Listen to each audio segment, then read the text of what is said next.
tiền thái giang hồ bây giờ mai ô tàng nan leo về giang giang mê su thao phang số về lều thiên nan liêu ô phiền môเจ้าจะอี้อากาศกำลังดีมีหมอกมีเหมยมีน้ำข้างเหมือนในฝันเลยเนาะเจ้เนาะใจละยิ่งตอนแรงซ้ำหายนะช่วงตะวันจะตกดินน่ะฟ้าเป็นสีทองงามแต่อากาศแบบนี้นี่นักท่องเที่ยวชอบเนอะว่าได้สาวๆมายืนตากน้ำข้างอย่างกันอยู่นี่บ้านหนาวมันก็นี่เปิ้นกำลังชมความงามธรรมชาติอยู่มาอู้ให้เสียบรรยากาศหมดไอ้แก้วว่าแต่ว่านี่จะไปไหนนี่วันนี้นี่ปูนนั่นกันนะจะไปเฝ้าเฟืองให้กำที่กลางตรงปูนนะพี่ป่อบอกว่าจะปลูกหอมแล้วนี่ไอ้แก้วเปิ้นกำลังชื่นชมอากาศดีๆนี่จะมาย่างคืออากาศเสียเหี้ยแล้วนี่เอาเห็นหมอแก้วเจ๊เคยบอกแล้วโลว่าการเผาทำให้เกิดมลพิษฝุ่น PM 2.5 มันส่งผลกระทบต่อสุขภาพต่อสิ่งแวดล้อมและการท่องเที่ยวตอนนี้อากาศบ้านเฮากำลังดีๆอยู่ถ้ามีการเผาเศษวัสดุต่างๆอากาศก็แย่นักท่องเที่ยวก็ไม่อยากมาน่ะกะใจละเจ๊อากาศกำลังดีๆอยู่จะมาเผาอะไรเปิ้นเหี้ยไปเลยไหนไอ้แก้วคือไอ้คำมันมาไถฮือมันเตะไหนแก้วนี่นะโอ้ขอโทษครับน้องพล่าคิดว่าเผามันง่ายดีแน่ร่วมสร้างอากาศที่สดใสไม่สร้างมลพิษให้สิ่งแวดล้อมปรารถนาดีจากสำนักงานประชาสัมพันธ์ที่ 3 กรมประชาสัมพันธ์ค่ะฮัลโหล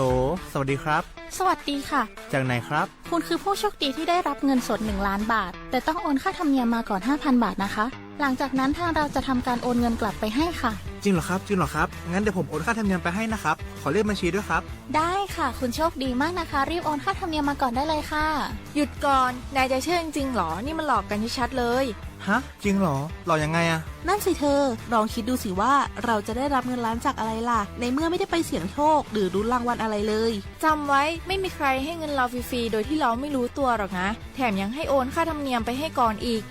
คุณคะเราไม่ได้โกงนะคะโอนมาก่อนเดี๋ยวพิสูจน์ได้ค่ะไม่เอาละผมไม่เชื่อไม่โอนไม่คุยด้วยละกลโกงมีทุกที่จำให้ขึ้นใจอย่าเชื่ออย่าคุยอย่าโลภอย่าโอนด้วยความปรารถนาดีจากสำนักงานประชาสัมพันธ์ที่ 3 กรมประชาสัมพันธ์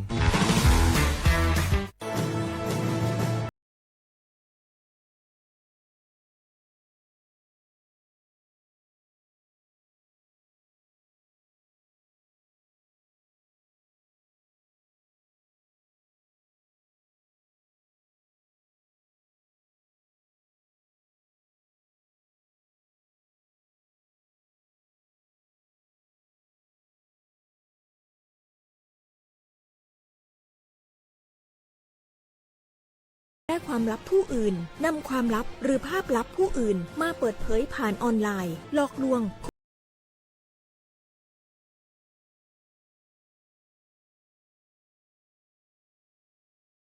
ออนไลน์เพื่อโจมตีกีดกันตั้งเพจแอนตี้โจมตีคนที่ตัวเองไม่ชอบเพื่อการโน้มน้าวให้คนอื่น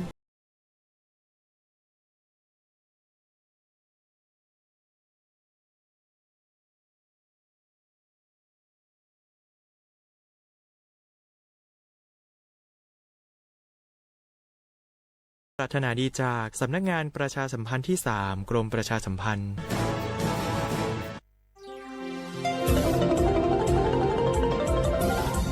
วิทยุแห่งประเทศไทยให้ความรู้คู่ความสุขสถานีวิทยุกระจายเสียงแห่งประเทศไทยจังหวัดเชียงใหม่ AM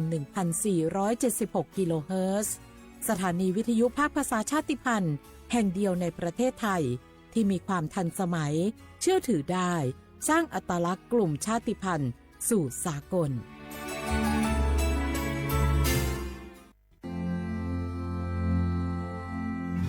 รากฐานสังคมไทยตั้งแต่อดีตจนถึงปัจจุบันเคารพเทิดทูนสถาบันพระมหากษัตริย์เป็นศูนย์รวมจิตใจที่เหนียวแน่นของคนไทยในเวลาที่เกิดวิกฤตทางการเมืองพระบารมีของพระเจ้าอยู่หัวก็ทำให้เกิดความสงบและช่วงที่เกิดวิกฤตเศรษฐกิจ ปรัชญาเศรษฐกิจพอเพียงของพระเจ้าอยู่หัวรัชกาลที่ 9 พระราชทานให้กับคนไทยก็ทำให้ผู้ที่น้อมนำมาปฏิบัติมีภูมิคุ้มกันและไม่เกิดความเสียหายพระปฐมบรมราชโองการของพระเจ้าอยู่หัวรัชกาลที่ 10เราจะสืบสานรักษาและต่อยอดและครองแผ่นดินโดยธรรมเพื่อประโยชน์สุขแห่งอาณาราษฎรตลอดไปพระมหากษัตริย์ไทยทุกพระองค์ทรงห่วงใยราชเสมอสถาบันพระมหากษัตริย์ไทยศูนย์รวมใจไทยทั้งชาติ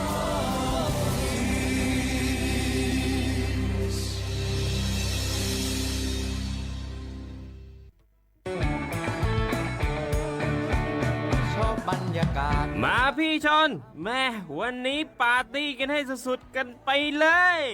จัดไปไหมเมาไหมครับ หรอ พ่อกลับบ้านได้แล้วเดี๋ยวพรุ่งนี้ก็ต้องไปส่งลูกไปโรงเรียนแต่เช้าอีกจะดื่มอะไรนักหนาเนี่ยนะตื่นไว้อยู่แล้วจะอะไรกันนักกันหนาขอสนุกกับเพื่อนหน่อยดิเหนื่อยมาทั้งวันแค่นี้นะพี่ไปร้านอื่นต่อไปก็ไปพี่ทำไมรถคันนี้มันขับช้าจังเลยอะแซงไปเลยพี่แซงไปไฟแดงก็พาไปเลยพี่ตรงเนี้ยมันไม่มีกล้องไม่โดนจับชัวร์เอาวะไปก็ไปเฮ้ยพี่ระวังรถบนท้องถนนการตัดสินใจพลาดเพียงครั้งเดียวอาจไปถึงความสูญเสียอย่าให้ความสนุกเพียงชั่วครู่กลายเป็นความเศร้าชั่วชีวิตด้วยความปรารถนาดีจากสำนักงานประชาสัมพันธ์ที่ 3 กรมประชาสัมพันธ์ปีลาเจ้าหยุดยาวปีนี้ปีปิกบ้านก็ปิกกายึดเติงหาที่บ้านไม่ได้ปิกมาหลายปีแล้วเคยไปกอดป้าอุ้ยแม่อุ้ยแล้วโอ้ดีใจขนาดเลยมาทางเส้นใดน่ะรถนักขนาดกำลังพอเส้นทาง GPS อยู่เนี่ยมันซอกปลาหลงว่าจะเลือกเส้นทางลักแล้วก็พอเส้นทางเลี่ยงที่มันมีจุดบริการประชาชนต่างๆถ้าเอารถไปเช็คแล้วยังเจ้าเรียบร้อยแล้วตึงน้ำมันเครื่องน้ำมันเบรกน้ำมันเกียร์ผ้าเบรกลมยางไฟรถพร้อมขนาดจะฟังปิ๊กผูกมาเจ้าเลยแต่ว่าแรงเนี่ยติ้งอาการจะพาไปเลี้ยงว่าจะไปแดนทรงใต้เนี่ยน้อยโอ้บ่ได้เนอะเกียมรถพร้อมคนขับก็ต้องพร้อมตัวนอนน้อยหลับในเดี๋ยวรถปุ่งเข้าข้างทางได้ไปโรงพยาบาลแตนนะแต่อันบ่ไปละเดี๋ยวเช็คเส้นทางเสร็จพี่จะไปนอนละปิ๊กบ้านปลอดภัยนะพี่เดินทางปลอดภัยใส่ใจกฎจราจรด้วยความปรารถนาดีจากสำนักงานประชาสัมพันธ์ที่ 3 กรมประชาสัมพันธ์เชียร์ว่าบุกอามาสนใจลงโฆษณา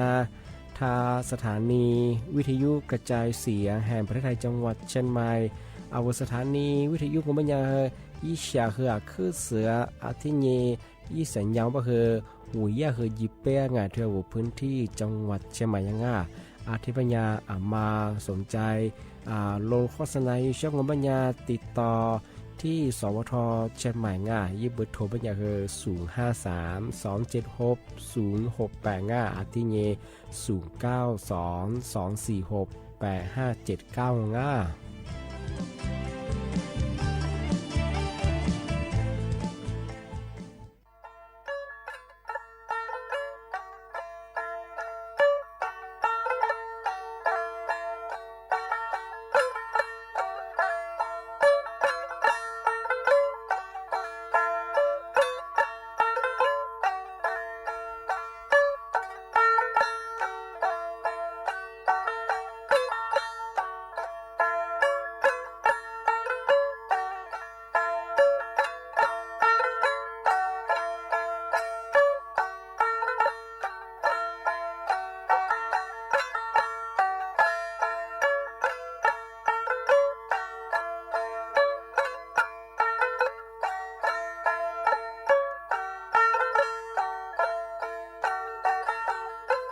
ว่า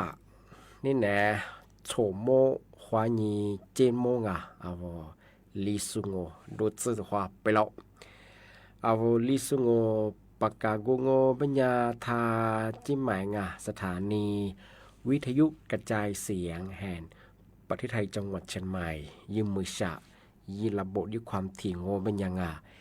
AM ที่ตัวลี่ยาสืบสืบโชว์ขึ้นกว่าตัวจะวิทยุอะไรบางงานเฉพาะงานท่าวฟิบัวคือไลฟ์สุทิลีจากงานยืดชื่อเพลงโงเป็นยาสวทเชียงใหม่งาน AM 1476กิโลเฮิรตซ์เลยไลฟ์สุจากงานนั่นแน่ที่คว้าที่มลที่คว้างานที่มลก็คือညီโม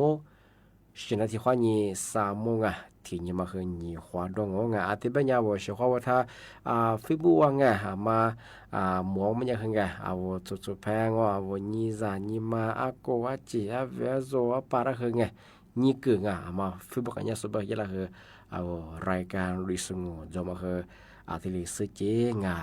ชาวเขาว่าก็จะมาแต่ช่วงงงเป็นยังคือนั่นแหละเพฟูแล้วงาซีเปคืองงแต่มันงงเป็นยาเชื่อเป็นยาสึกทำมันยาค่ะวัวกาแฟดูสุนทรก็จะมาแยกในแพทย์หมอไปชงสาธารณสุขจังหวัดสมุทรปราการว่าจุ่งปีแบบจะฝรั่งปีฝรั่งเป็นสัญญาชาวเขาว่าวัวยาอาหารกาแฟสำเร็จรูปแบบมันเอากูมาดูว่าเวลาช่วยชวนเนี่ยช่วยเก็บแบบมาอาจจะมองว่าเป็นยาปีกว่ายากาแฟอินแอนด์จอร์ดอีกกว่าอาจจะมาพัฒนาสารของเป็นยาเอาเนี่ยมาเบี้ยงเนี่ยมานาผิวเอากูมาอันตรายจอร์ดปีกว่าชาวเขาว่ากาแฟก็สำเร็จรูปชวนเนี่ยช่วยเก็บเป็นกาแฟกูมาไปคิดดูเป็นยาเอายินนากูมาคือเมียเดลมังกูสริปยังอะไรเป็นยังเมียเดลกาแฟกูมาขอเป็นยาสูนับตันแบบยาเนี่ยจืดคือกูมาคือจัดเดี๋ยวมาพอดูจอเป็นยาวันจะดูกูมาเป็นยาเอากูดูคือนาที่จะที่เมีย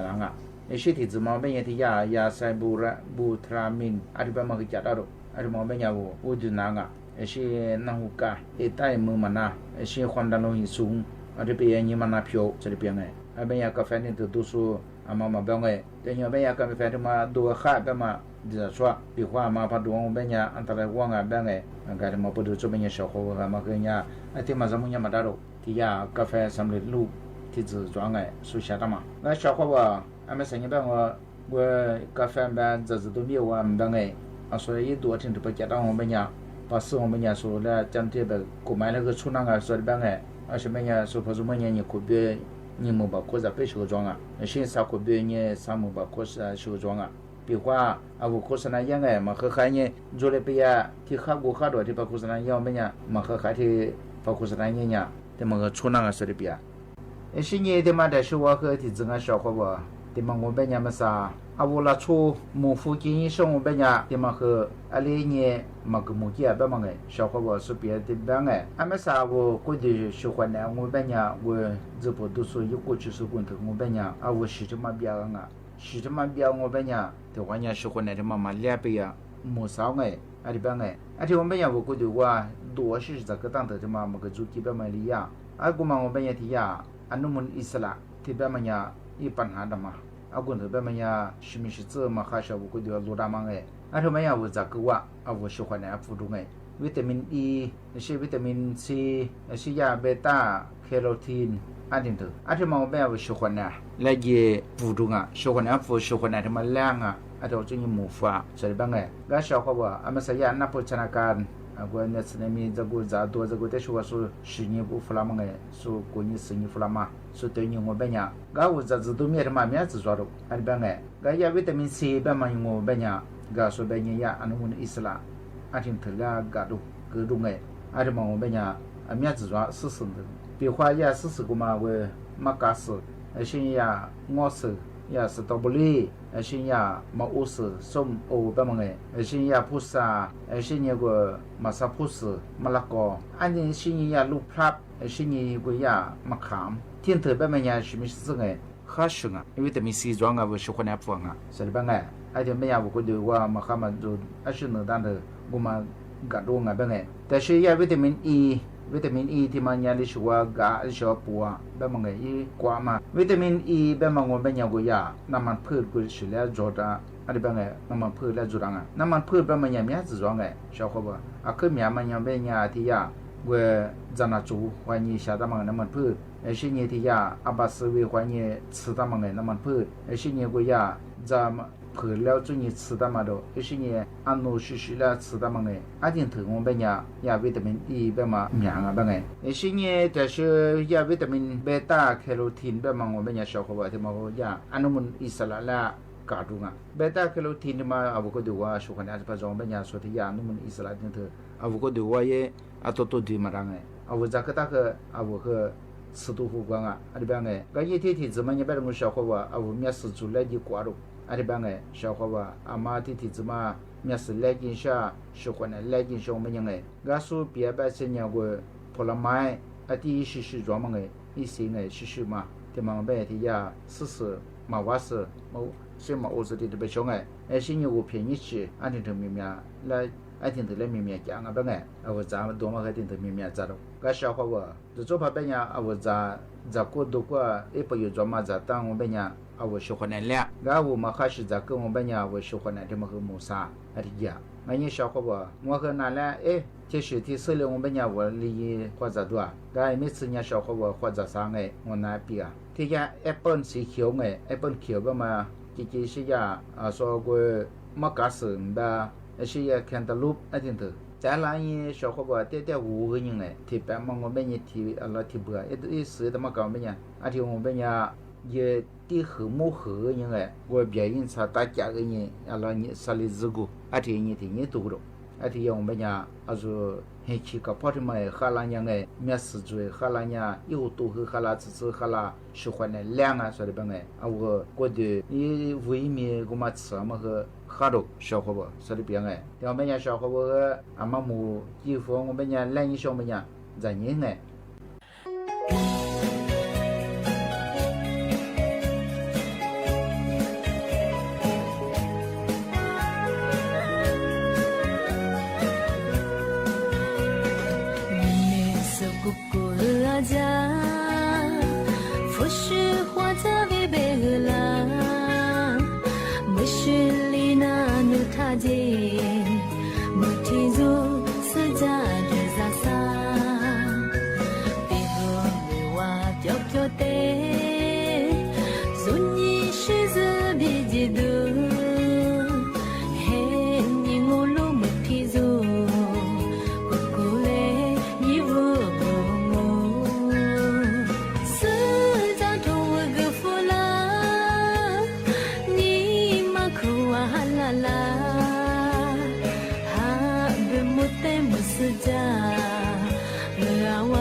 คือเอาชั่วโมงผู้สูงอายุงานมาคือยาอัติยาจามโมบ้างมีความเสี่ยงหรือปออาเซียมังอาทิบ้างมันจะคือฝุ่นที่หมอกควางว่าความฟูเฉียคือพามีงบัญญาเอาชั่วโมงเธอมีความเสี่ยงกว่าปออาเซียมาทิลิกรีน่าไม่ใช่อาทิบ้างบัญญาสัญญาณเตือนปออาเซียมังเอาชั่วโมงยูถึงมังบัญญามีค่ายเอานัดสุดแดงที่นี่คืออาชีพคือเหนือว่ามีแบบคือชื่อคือตัวสาบสิที่นี่คือจ้าหรือยี่มาถึงมันยังคือเอาชื่อคือชื่อชื่อแบบคือว่าเสียหายเอา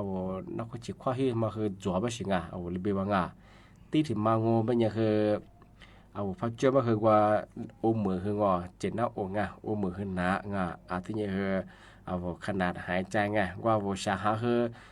บ่ขอชาหาคือเจ้ามาคือจัวไปเฉยของที่ถึงมังมันยังเอากูดูก็มีคือชาหมจงชาบ้าชาจัวที่ก็ต้องคือแบบหากว่าอีชิหัวอีชินาท้องเสียมาคือจัวที่ถึงมังมันยังถ้าชวนไปถึงวิจิมีคนชาคือหมจงอ่อมเพลียง่ายไปสิที่ถึงมาไปคืออาชีพคือหัวเคยสางอีกทั้งมาไปคือยังเป็นคือสัญญาปออาเซียคือช่วงหมอกควันฝุ่นเยอะ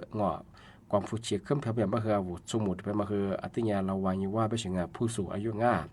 ที่นี่คือสมุดที่ไปมาคือมาคือแต่ดูแลสุขภาพเยอะเฉพาะอีสมอโดยมาคือนักการมาคือแต่ขอทอดจอเฉพาะว่ารัชชาเดี๋ยวที่ของข้อว่าสวัสดีครับ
Shiva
「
Bye.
天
วิทยุแห่งประเทศไทย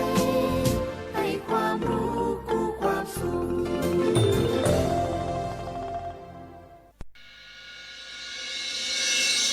สถานีวิทยุกระจายเสียงแห่งประเทศไทยจังหวัดเชียงใหม่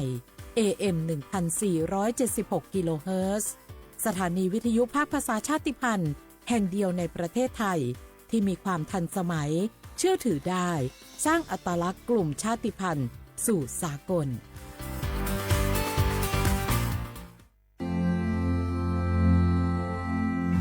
รากฐานสังคมไทยตั้งแต่อดีตจนถึงปัจจุบันเคารพเทิดทูนสถาบันพระมหากษัตริย์เป็นศูนย์รวมจิตใจที่เหนียวแน่นของคนไทยในเวลาที่เกิดวิกฤตทางการเมืองพระบารมีของพระเจ้าอยู่หัวก็ทำให้เกิดความสงบและช่วงที่เกิดวิกฤตเศรษฐกิจปรัชญาเศรษฐกิจพอเพียงของพระเจ้าอยู่หัวรัชกาลที่ 9 พระราชทานให้กับคนไทยก็ทำให้ผู้ที่น้อมนำมาปฏิบัติมีภูมิคุ้มกันและไม่เกิดความเสียหายพระปฐมบรมราชโองการของพระเจ้าอยู่หัวรัชกาลที่ 10เราจะสืบสานรักษาและต่อยอดและครองแผ่นดินโดยธรรมเพื่อประโยชน์สุขแห่งอาณาราษฎรตลอดไปพระมหากษัตริย์ไทยทุกพระองค์ทรงห่วงใยราษฎร์เสมอสถาบันพระมหากษัตริย์ไทยศูนย์รวมใจไทยทั้งชาติ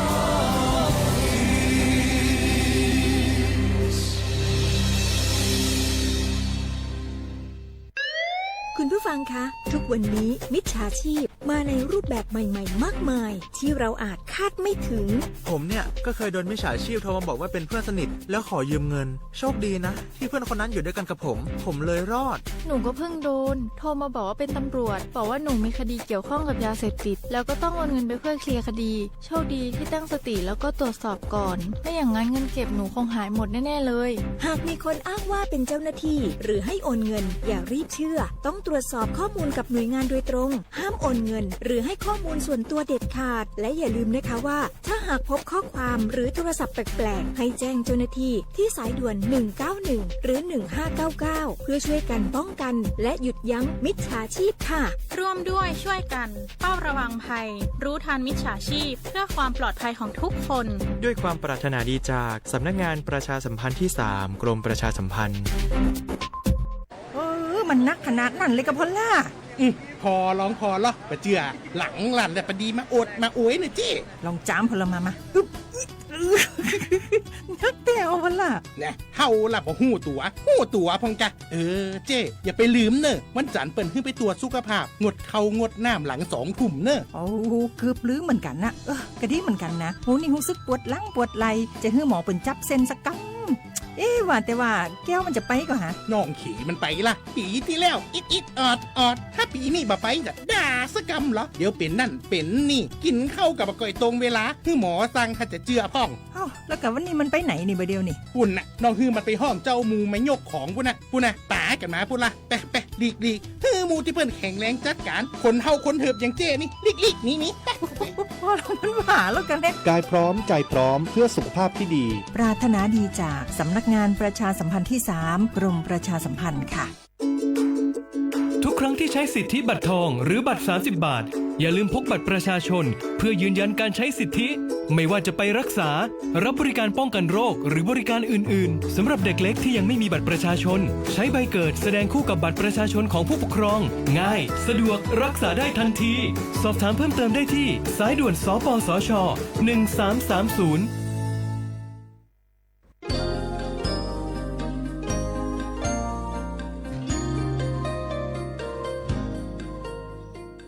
สมาคมคนตาบอดจังหวัดเชียงใหม่และสถานีวิทยุกระจายเสียงแห่งประเทศไทยจังหวัดเชียงใหม่ขอต้อนรับท่านผู้ฟังเข้าสู่รายการเสียงจากคนพิการท่านจะได้พบกับข่าวสารความเคลื่อนไหวของคนพิการในจังหวัดเชียงใหม่ทางสถานีวิทยุกระจายเสียงแห่งประเทศไทยจังหวัดเชียงใหม่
จน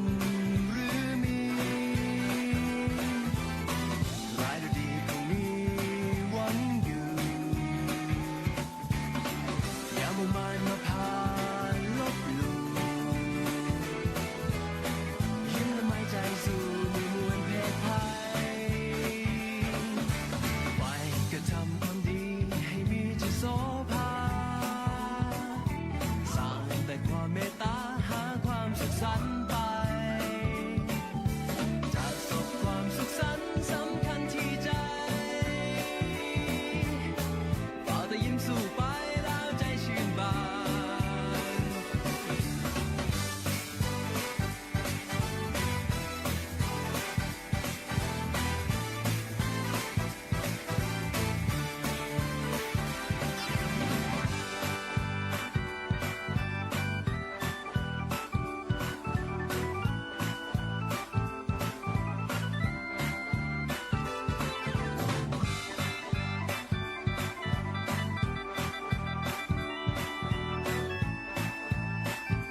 ยิ้มและไม่ใจสู้มือมวลเพศภัยไปกระทำความดีให้มีที่โสภาสร้างแต่ความเมตตาหาความสุขสันต์ไปจะสบความสุขสันต์สำคัญที่ใจฝากแต่ยิ้มสู่ไปแล้วใจชื่นบานฝากแต่ยิ้มสู่ไปแล้วใจชื่นบานฝากแต่ยิ้มสู่ไปแล้วใจชื่นบาน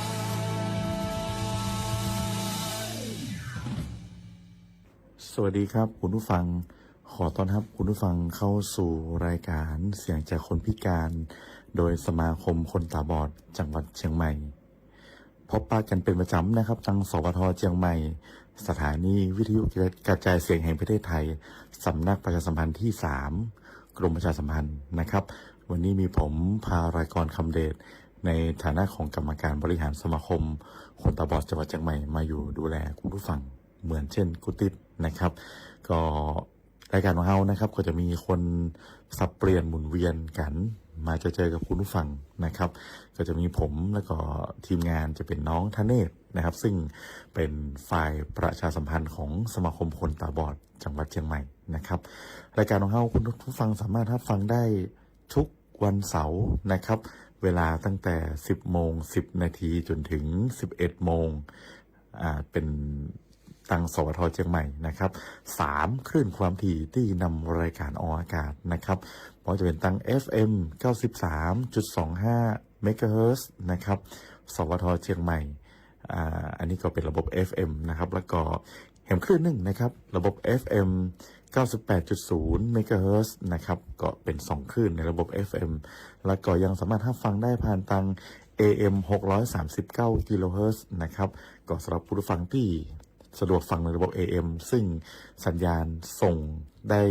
ไกลนะครับแล้วก็ครอบคลุมพื้นที่ค่อนข้างจะกว้างนะครับก็จะมีเนื้อหาสาระต่างๆนะครับที่เป็นข่าวสารนะครับด้านคนพิการนะครับที่เป็นในเรื่องของสิทธิคนพิการมาฝากคุณผู้ฟังนะครับติดนี้หน้าที่ของผมนะครับมาในรูปแบบที่ทุกท่านคุ้นเคยนะครับเป็นรูปแบบของการบันทึกเสียงนะครับเนื่องจากมีภารกิจต่อเนื่องอยู่ต่างจังหวัดเลยบัสะดวกเข้าไปทำรายการที่สถานีนะครับแต่ว่าเนื้อหาสาระต่างๆก็ยังคงเหมือนเดิมนะครับมีมาฝากคุณผู้ฟังนะครับก่อนอื่นนะครับในนามของรายการเสียงจากคนพิการนะครับต้องขอแสดงความยินดีกับสวทเชียงใหม่นะครับเนื่องในโอกาสครบรอบ54 ปีของการก่อตั้งนะครับก็ถือว่าเป็นสถานีวิทยุที่อยู่คู่กับเจ้าเชียงใหม่มาอย่างยาวนานนะครับปีนี้ครบรอบ54 ปีซึ่งเปิ้ลมีการจัดกิจกรรมนะครับก็จะเป็นกิจกรรมทั้งสงฆ์แล้วก็เป็นกิจกรรมเรื่องการพบเครือข่ายแล้วก็รวมไปถึงกิจกรรมที่เฉลิมฉลองในเรื่องของ54 ปีสวทเชียงใหม่ไปเมื่อวันที่14 เดือนพฤษภาที่ผ่านมานะครับก็ตัวผมเองกับน้องธเนศนะครับก็ได้มีโอกาสไปร่วมงานนะครับได้ไปแสดงความยินดีกับทางสวทเชียงใหม่ก็ของสวทเชียงใหม่นะครับทุกคลื่นทุกความถี่นะครับอยู่กู้กับเจ้าเชียงใหม่ไปเมินๆนะครับผมไปอย่างยาวนานแล้วก็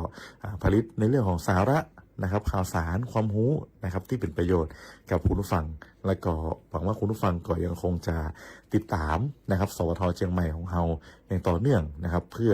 เป็นกำลังใจให้กับนักผลิตรายการและก็ทีมงานทุกท่านทุกรายการตัวนะครับในส่วนของเสียงจากคนพิการก็ต้องขอแสดงความยินดีตรงนี้ตัวนะครับวันนี้ก็มีเนื้อหาสาระต่างๆมาฝากคุณผู้ฟังหลากหลายเรื่องราวนะครับบอกว่าจะเป็นในเรื่องของการส่งเสริมการจ้างงานนะครับที่หลายๆภาคส่วนมีการผลักดัน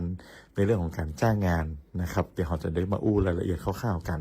เนาะแล้วก็จะมีในเรื่องของสิทธิเรื่องการกู้ยืมเงินนะครับซึ่งหลายท่านสอบถามมาว่าสิทธิเนี่ยเคยมาอู้ในรายการเมินแล้วนะครับจะขอขึ้นมาอู้ย้ำถึงกรรมนะเพราะว่าเป็นสิทธิที่บางท่านอาจจะยังบอกฮู้เนาะผมก็จะได้นำมาบอกกล่าวกันในวันนี้นะครับสำหรับรายการของเราเอาเป็นว่าก่อนที่จะไปอู้ถึงเรื่องราวที่ผมได้เตรียมมานะครับเราพักฟังเพลงจากทางรายการกันก่อนครับ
ดูกันในช่วง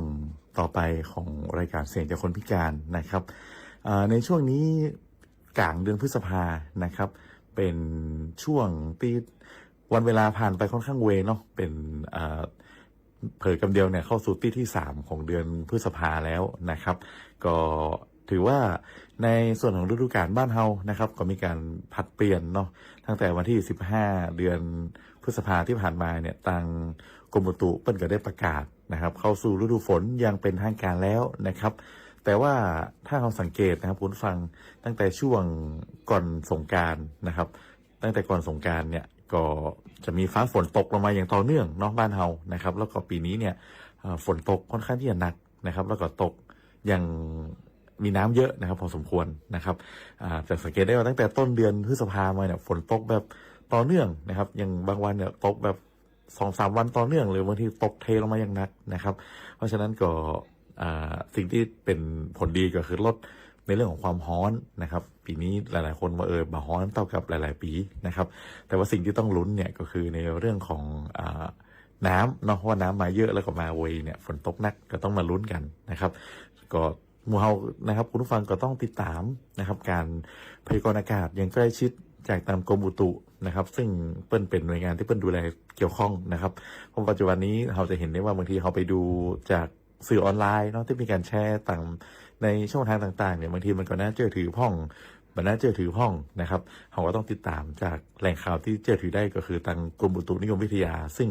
เปิ้นก็จะมีการประกาศนะครับถ้ามีฝนตกเนาะมีการพยากรณ์อากาศมีพายุเข้าต่างๆเนี่ยเราจะได้เตรียมในเรื่องของการรองรับตรงนี้ได้นะครับบางทีข่าวลือว่าพายุฮั่นจื้อพายุนี้จะมานะครับฝนจะตกหนักในรอบกี่ปีเนี่ยเราอ่านแล้วเราก็บ่ควรจะเชื่อนะครับแต่ว่าในฐานะเดียวกันเนี่ยเราถ้าทุกท่านที่อยู่ในพื้นที่ที่มีความเสี่ยงก็ควรจะติดตามนะครับการพยากรณ์อากาศอย่างใกล้ชิดนะโดยเฉพาะพื้นที่ที่เคยน้ำท่วมนะครับพื้นที่ลาดเชิงเขาพื้นที่น้ำไหลผ่านพื้นที่ติดแม่น้ำนะครับตรงนี้ก็ฝากคุณผู้ฟังไว้ตัวเองแล้วกันนะครับเกี่ยวกับสภาพดินฟ้าอากาศบ้านเฮานะครับมาถึงก่อนที่จะไปถึงในเรื่องของข่าวสารที่ผมได้เตรียมมานะครับก็ในช่วงที่แล้วนะครับวันที่8ถึงวันที่10เดือนนี้นะครับเดือนพฤษภาที่ผ่านมาเนี่ยทางสมาคมคนตาบอดแห่งประเทศไทยก็มีการจัดโครงการดีๆนะครับอันนี้จะถือโอกาสนำมาบอกเล่าให้กับคุณผู้ฟังได้ฟังนะครับก็เป็นในเรื่องของการสัมมนานะครับคนตาบอดนะครับและผู้เกี่ยวข้องนะครับผู้ดูแลรวมถึงญาตินะครับเพื่อส่งเสริมในการเข้าถึงสิทธิ์และก็พัฒนาคุณภาพชีวิตคนตาบอดในท้องถิ่นนะครับซึ่งเวทีเนี้ยเราจัดเป็นเวทีที่8แล้วนะครับก็จัดขึ้นที่จังหวัดลำปางนะครับโดยมีกลุ่มเป้าหมายนะครับก็คือคนตาบอดใน8จังหวัดภาคเหนือตอนบนแล้วก็ครั้งนี้เป็นครั้งต้นๆนะครับที่เรานอกจากในเรื่องของคนตาบอดแล้วเนี่ยเรายังมีเรื่องของผู้ดูแลหรือว่าญาติมาเข้าร่วมในโครงการนี้ตัวนะครับถามว่าทำไมต้องมีญาตินะครับเพราะว่าถึงวันนี้เนี่ยเราปฏิเสธไม่ได้นะครับว่าคนตาบอดเราเนี่ยเราไม่ได้อยู่คนเดียวในสังคมนะครับเราอยู่ร่วมกับครอบครัวนะครับเราอยู่ร่วมกับสังคมนะเราออกมาใช้ชีวิตนะครับเพราะฉะนั้นเนี่ยสิ่งที่ต่างสมาคมมองก็คืออยากจะสร้างในเรื่องของความเข้าใจนะครับในลักษณะของความต้องการหรือกายภาพของคนตาบอดรวมไปถึงผู้ดูแลนะครับก็จริงๆจัดโครงการนี้ขึ้นนะครับก็ถือว่าผลการตอบรับก็ถือว่าเป็นเรื่องที่ดีนะครับคนผู้ดูแลเองก็ได้เข้าใจเรื่องของความต้องการของคนตาบอดนะครับแล้วก็ลักษณะของคนตาบอดบางคนอาจจะเกิดคำถามว่าทำไมต้องมีพฤติกรรมอย่างอั้นอย่างอี้นะครับก็พอได้มาเปิดใจได้มาแลกเปลี่ยนกันก็น่าจะเข้าใจกันมากขึ้นนะครับแล้วก็นอกจากนี้เนี่ยก็ได้เข้าใจในเรื่องของสิทธินะครับโดยเฉพาะสิทธิของคนตาบอดนะครับสิทธิของผู้ดูแลนะครับมันมีสิทธิอย่างไรสิ่งหลายอย่างที่เป็นประโยชน์นะครับมันจะเป็นสิทธิตามกฎหมายนะครับสิทธิตามระเบียบกระทรวงนะครับสิทธิตามสิ่งเพื่อท้องว่าแผนนะครับพัฒนาคุณภาพชีวิตคนพิการฉบับที่5นะครับอันนี้ก็รวมไปถึงในเรื่องของสิทธิเรื่องการเข้าถึงแล้วก็การบูรณาการกันระดับท้องถิ่นและก็ระบบสาธารณสุขนะครับก็ถือว่าเป็นประโยชน์นะครับเพราะว่านอกจากเราจะส่งเสริมให้คนตาบอดได้หูนะครับได้เข้าถึงสิทธิ์ได้หูช่องทางในการใช้สิทธิ์แล้วเนี่ย ผู้ดูแลก็เป็นสิ่งสำคัญนะครับเพราะว่าผู้ดูแลเองก็จะอยู่กับคนตาบอดแล้วก็จะต้องเข้าใจในไลฟ์สไตล์ในคุณภาพชีวิตของคนตาบอดตรงนี้นะครับก็โครงการนี้ก็จัดขึ้นเพื่อเป็นเจตนาของโครงการในตรงนี้นะครับก็ถือว่าผ่านไปได้นะครับแล้วก็คน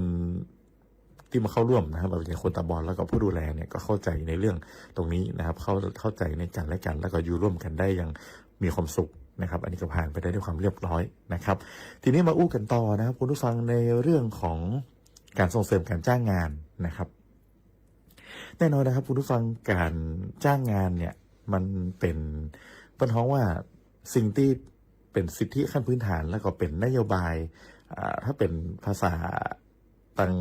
ทั่วไปเป็นนโยบายเรือธงเนาะของต่างรัฐบาลเองที่ต้องการส่งเสริมนะครับเพราะว่าตามพระราชบัญญัติส่งเสริมแล้วก็พัฒนาคุณภาพชีวิตคนพิการเนี่ยฉบับปี 2550 แล้วก็แก้ไขปี 2556 นะครับต้นก็ได้ระบุไว้นะครับว่าสถานประกอบการจะต้องมีการจ้างงานคนพิการนะครับจะมี3มาตราเนาะมาตรา33 34 35นะครับจะต้องถ้ามีพนักงานเกิน100คนจะต้องจ้างคนพิการ1คนส่วนที่เพิ่มเนี่ยจะต้องจ้างเพิ่มแบบ1คนสมมุติว่าเกินมา150คนเนี่ยต้องจ้างเพิ่มแบบ1คนเป็น2คนนะครับปัดเศษขึ้นเนาะถ้าบ่จ้างก็ต้องจัดนะครับสวัสดิการนะครับจัดสัมปทานจัดพื้นที่จำหน่ายสินค้านะครับหรือว่าการจัดล่ามภาษามือนะครับการจัดบริการอื่นใดการจัดสัมปทานต่างๆนะครับหรือจะเป็นการจ่ายเงินเข้ากองทุนนะครับแล้วก็กองทุนคนพิการเนี่ยก็มีเป็นกองทุนที่ค่อนข้างใหญ่นะครับมีมูลค่ากองทุนอยู่หลายพันล้านนะครับบางปีเนี่ยขึ้นไปถึง10,000 ล้านเนาะกองทุนตรงนี้ก็จะนำมาเป็นในเรื่องของคือส่งเสริมแล้วก็พัฒนาคุณภาพชีวิตคนพิการนะครับว่าจะเป็นการฝึกอาชีพต่างๆและก็ที่ผมจะอู้ต่อไปนะครับก็คือในเรื่องของการกู้เงินให้กับคนพิการเพื่อการประกอบอาชีพนะครับอันนี้ก็เป็นภารกิจของกองทุนนะครับซึ่งเขาที่ผ่านมาเนี่ยจากที่ผมได้มีโอกาสได้สัมผัสและก็ได้ทำงานเรื่องของการจ้างงานเนี่ยเขาจะเห็นได้ว่าปัญหาหลักๆของการจ้างงานเนี่ยคือหนึ่งเนี่ยคนพิการมักจะมีการกระจุกตัวนะครับการจ้างงานเนี่ยกระจุกตัวอยู่ในกรุงเทพและก็ปริมณฑลนะครับทำให้คนพิการที่อยู่ในระดับต่างจังหวัดเนี่ยสามารถเข้าถึงในเรื่องของการจ้างงานตรงนี้ได้นะครับก็ฝากสถานประกอบการเนาะถ้าฟังเขาอยู่แล้วก็มีในเรื่องของการโอกาสที่จะจ้างงานนะครับปัจจุบันนี้เนี่ยคนพิการนะครับทุกประเภทเนี่ยมีการพัฒนาตัวเก่านะครับมีการพัฒนาทักษะต่างๆนะครับอยากจะให้เปิดใจนะครับให้มีการจ้างงานคนพิการนะครับมันก็จะเป็นในระดับท้องถิ่นนะฮะหรือถ้าเป็นในเปิ้นฮ้องว่าทางองค์กรท้องถิ่นเนาะบอกว่าจะเป็นทางอบต.ต่างๆนะครับอบต.เทศบาลตำบลเทศบาลเมืองเทศบาลนครต่างๆนะครับหากว่าท่านผู้บริหารท่านสนใจนะครับที่จะจ้างคนพิการเพราะจริงๆแล้วอบต.หรือว่าหน่วยงานของรัฐเองเนี่ยรพสต.หรือต่างๆเนี่ยก็ต้องจ้างเหมือนกันนะครับแต่ว่าปัจจุบันนี้เนี่ยทางองค์กรของรัฐเองก็ยังมีการจ้างงานคนพิการอยู่ยังไม่เยอะเท่าไหร่นะครับหากว่าฟังรายการเขาอยู่ก็อยากจะให้เปิดโอกาสให้มีการจ้างงานนะครับคนพิการตามศักยภาพนะครับแล้วก็หากว่าเป็นในส่วนของบริษัทเอกชนต่างๆเนี่ยเพิ่นมีการส่งเสริมหลายสิ่งหลายอย่างนะครับที่จะเป็นมาตรการที่จูงใจเนาะพอจะเป็นเงินที่เอามาจ้างเนี่ยสามารถไปลดภาษีได้นะครับถ้าเป็นมาตรา33ก็ได้2เท่าเนาะถ้าเป็นมาตรา35ก็อาจจะยังบ่ครอบคลุมเท่าไหร่นะครับก็ต้องไปดูศึกษารายละเอียดทางกรรมนะครับอันนี้ก็สิ่งที่อยากจะสื่อให้สถานประกอบการหรือว่าให้คนพิการเนี่ยได้รู้นะครับก็คือเฮามีสิทธิ์นะครับที่จะเข้าถึงในเรื่องของการมีงานทำนะครับแล้วก็สถานประกอบการก็อยากจะให้ส่งเสริมในเรื่องของการจ้างคนพิการเข้าทำงานนะครับเพราะว่าถ้าคนพิการนะครับได้ทำงานนะครับก็จะมีรายได้พอมีรายได้ก็จะเป็นลดภาระในเรื่องของครอบครัวและก็สังคมต่อไปนะครับอันนี้ก็เป็นภารกิจที่ล่าสุดเนี่ยเพิ่นก็มีการทำ MOU กันระหว่างกระทรวงการพัฒนาสังคมและความมั่นคงของมนุษย์นะครับแล้วก็กระทรวงแรงงานเนาะแล้วก็ทางรัฐบาลเองก็เป็นนโยบายที่พยายามผลักดันมาโดยตลอดในเรื่องของการเพิ่มศักยภาพแล้วก็เสริมกันมีงานทำของคนพิการนะครับอันนี้ก็ฝากหน่วยงานที่เกี่ยวข้องไว้ตัวแล้วกันนะครับ เอาเป็นว่าช่วงนี้เดี๋ยวห้องพักกันสักช่วงหนึ่งนะครับแล้วเดี๋ยวปิกมาอู้กันในช่วงต่อไปของรายการเสียงจากคนพิการ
ตะกี้นะครับ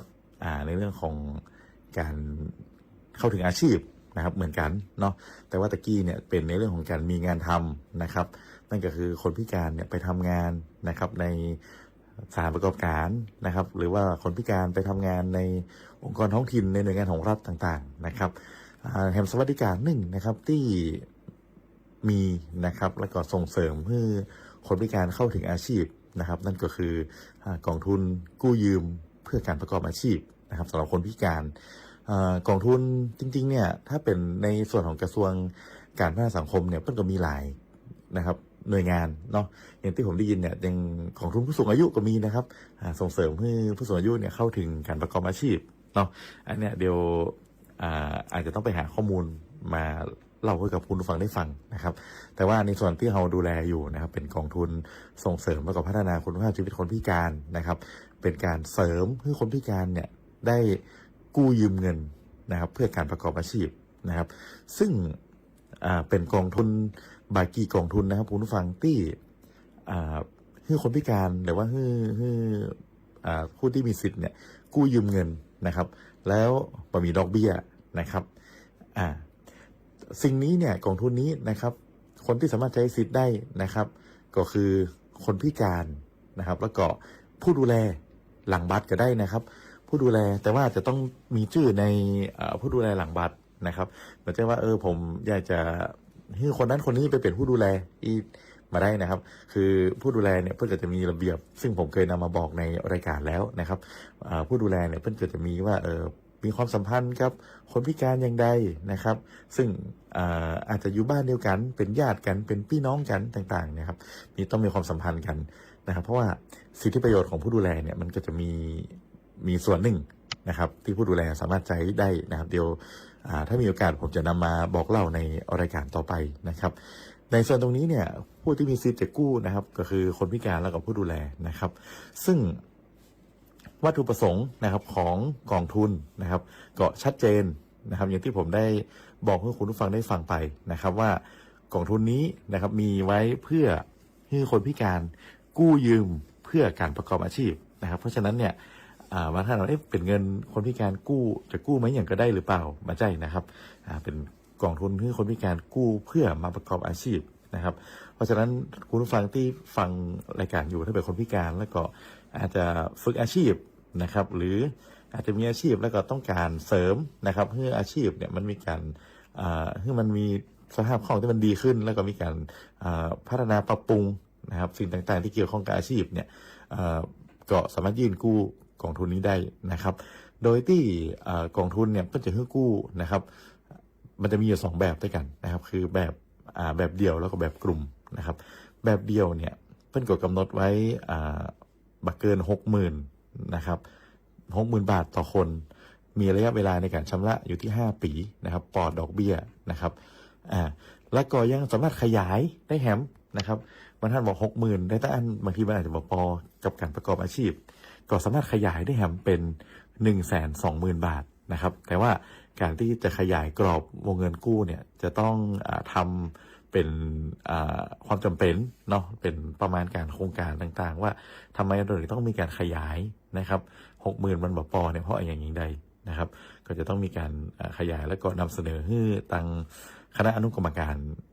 ส่งเสริมแล้วก็พัฒนาคุณภาพชีวิตคนพิการเนี่ยพิจารณาเป็นกรณีไปนะครับแต่ว่ามีมาแล้วนะครับเชียงใหม่นี่ก็มี